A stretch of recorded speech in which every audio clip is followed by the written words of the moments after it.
আঙ্গুর ফল, গুড়, নারকেল এসব খায়। এমনি কোনো বাহিরে মামা খাই না। আঙ্গুর ফল, গুড়, নারকেল এসব খায়। এমনি কোনো বাহিরে মামা খাই না।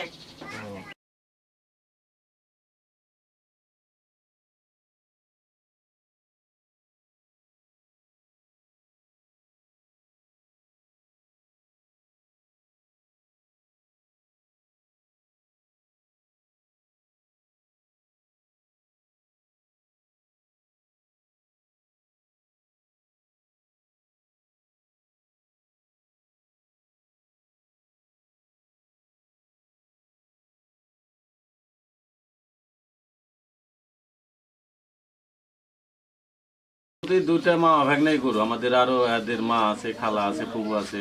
খালি এদের বাবাই আমাদের যেহেতু বাইরে বীজ নিয়ে এসে দেওয়া, ফিজাম জাতের বীজ।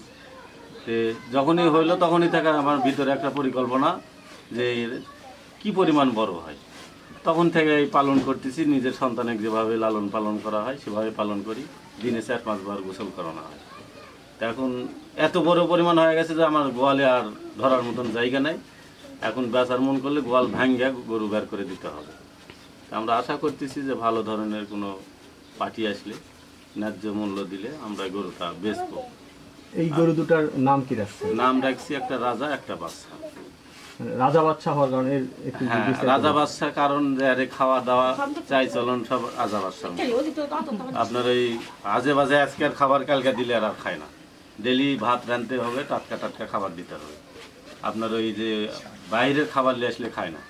নিজে যেগুলো আমরা তৈরি করি, খুদ, আপনার ব্যান্ড, নিজে গম কিনি, আপনার ওই যে বুট কালাই কিনি, খেসারি কালাই কিনি, এগুলো করে একবারে মিক্সার করে ভাঙায় নিয়ে এসে নিজে খাওয়াই।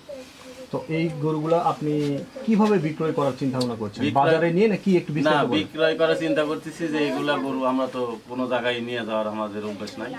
যেটা প্রথম বড় গরু পালন করছি, যে যাতে আমার বাসায় থেকেই কেউ নিয়ে যায়, তাদের কাছে আমরা গরু বেচি। শখের বসে শুরু করছিলেন কিনা একটু যদি বিস্তারিত হ্যাঁ, শখের বসে গরু পালতেছি আরো অনেক আগের থেকে।